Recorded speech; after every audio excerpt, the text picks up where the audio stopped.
In this video, I'm going to guide you through the method that you use when presented with a dataset, and the aim is to work out the structure of words in a particular language. That is, the order of different types of morphemes in different classes of words, and any allomorphy that occurs in the words.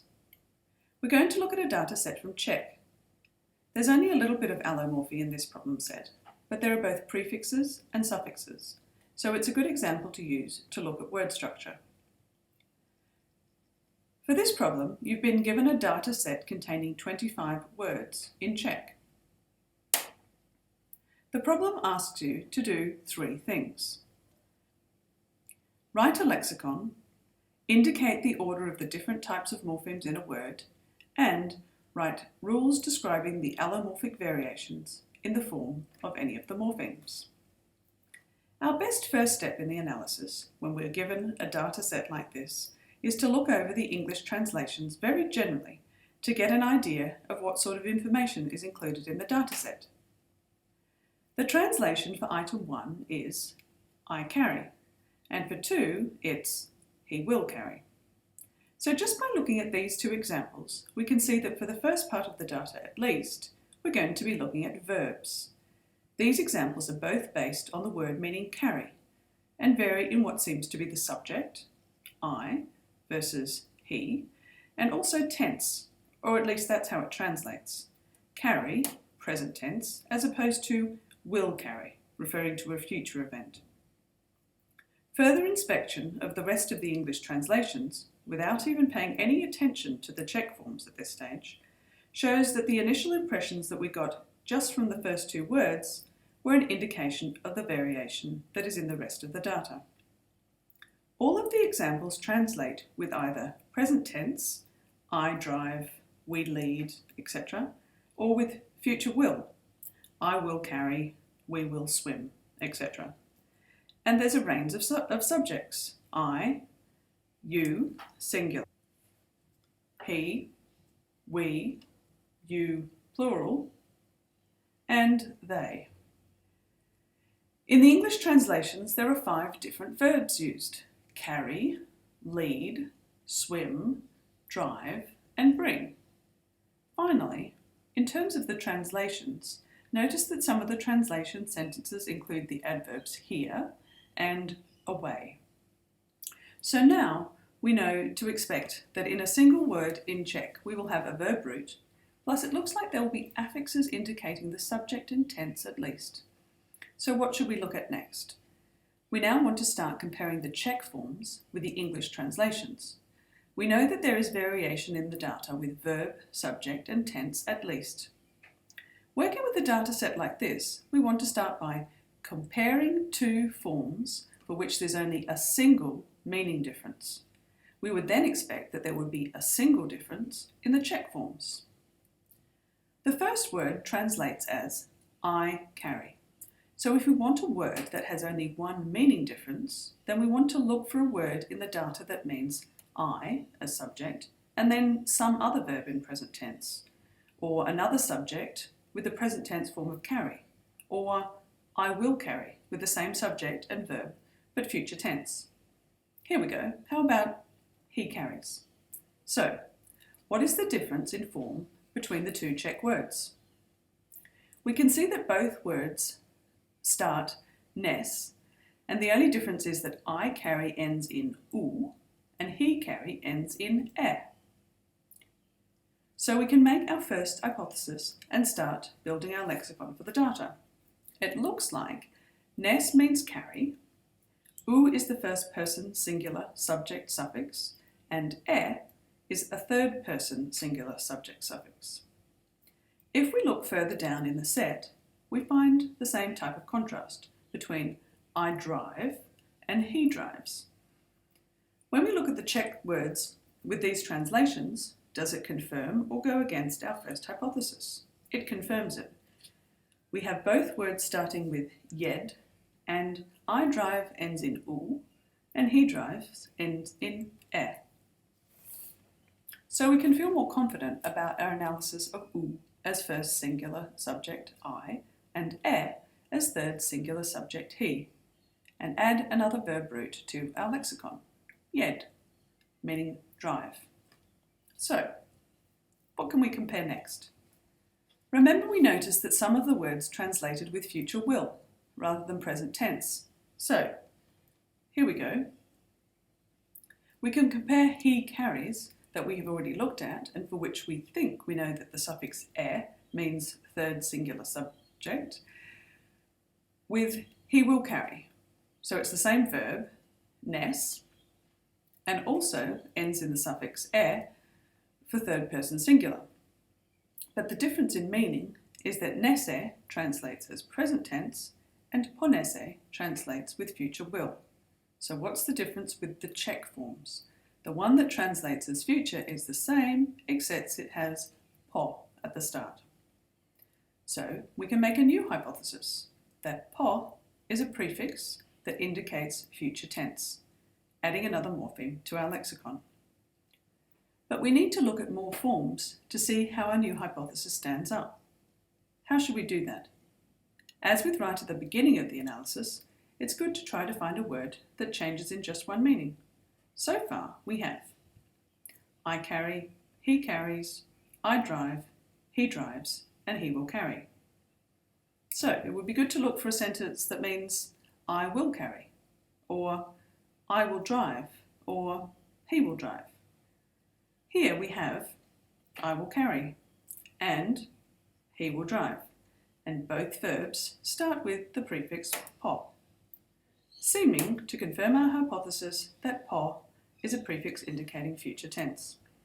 So, where should we go from here? We know quite a bit already, so we could start looking at more than one change at a time. And there's not only one right way to proceed from here. We know that the first person singular suffix is u, and the third person singular suffix is e. So we could group together all of the translations that have I as subject, which we know will have u as suffix, and see what else we can add from these forms. Or do the same with all the items with he as subject, knowing that they will all have the suffix e. What else will we be able to learn about the words from that? Alternatively, we could look at all the items with one of the verbs that we know, either jed, drive, or nes, carry, and see what we can learn from that. There are a lot of different items with carry as the verb, so let's see what we can learn from these. In these examples, we have some new subjects that we haven't analysed yet, you singular and they. We know from the analysis that we've done already that we will expect the subject to be marked by a suffix on the verb that we know, nes. So what have we got? The ending esh for you singular and o when the subject is they. So we can add these to the lexicon now with the other subject suffixes. Now when we look at the lexicon, we can see that we don't yet have the subject suffixes for we, first person singular plural, or you plural. So that's another approach to take, to look through the data to see if we can find those subjects in the translations and add those suffixes to the lexicon. That's an easy way to find you plural, because we have you plural will drive here, and we know already that jed means drive, so we can work out that ete is the suffix for you plural subject, and we can add that to the lexicon. When we look at the data, we don't find a translation with we as subject with one of the two verbs that we have in our lexicon so far, but you know what to do now. We can take our knowledge of po as future prefix and u as subject suffix for I, and we can work out what the verb swim is, and then use that knowledge to work out from the item meaning we swim that eme is the subject suffix for we, first person plural. You basically now have to continue to go through these steps to work out the last bits in the lexicon and find the rest of the verb roots. We're nearly done now. There's a couple of bits in the lexicon that we haven't addressed yet. What about those items that translate with away and here? Let's look at them, and we'll see that something a bit tricky comes out of this. Note that all of the words that translate with here also have will in the translation. You might have picked up on this when you were going through the data. I did, and it was something that initially confused me, because all of these words translate with will, but but they don't have po as a prefix. They do all have the prefix pre. So we can assume that this is a location prefix that means here. If we compare these sentences with the ones that translate with away, we can see that instead of po, again, even though they are translated with will, they have odd as a prefix. We can put odd in the lexicon now with the meaning away. The one tricky thing that would have been hard for you to work out is that in this language, po marks future, but that when the locative here or away is marked with a prefix, the future isn't indicated.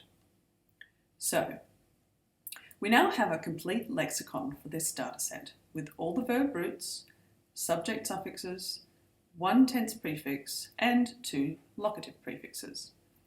That answered question 1 of the problem. What else did we have to do? Say what the order of types of morphemes is and write any rules of allomorphy. Number 2, indicating the form of a word with the order of morphemes, should be easy. We know that we have a verb root, and to that we attach a subject suffix and either a tense prefix or a locative prefix, but not both. And that's the structure of a Czech verb, based on the data that we have. So, last question, do we have any allomorphy? Just one little bit of allomorphy in the data.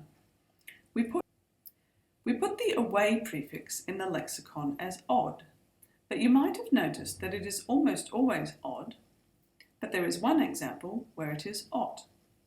So we have two allomorphs of the away prefix. We were right to choose odd as the morpheme as it occurs in the least restricted environment. But what conditions the allomorphy? Odd occurs when the sound at the beginning of the verb root is n, y, or v, whereas ot only occurs when the sound at the beginning is p. Because there is only one example, we can't really generalize. We should just say that for this suffix, d becomes t before p in the root. Looking at features, however, it does look like a clear case of assimilation. Remember that t and d are both alveolar stops, so they share all features except voicing, and odd occurs before a voiced consonant at the beginning of the root, and ot occurs before a voiceless consonant at the beginning of the root. So the d of the prefix is becoming voiceless to assimilate with the voiceless sound of the verb that it attaches to. So the rule that we need is either, without generalizing, d becomes t when attaching to a root that begins with p, or generalizing, d becomes t before a voiceless sound at the beginning of the root. Don't forget that because these are allomorphy rules, the plus sign indicates the morpheme boundary. So the fact that the underscore is before the plus sign shows that the allomorphy is happening in a position before the sound at the beginning of the root that it attaches to. And that concludes the problem.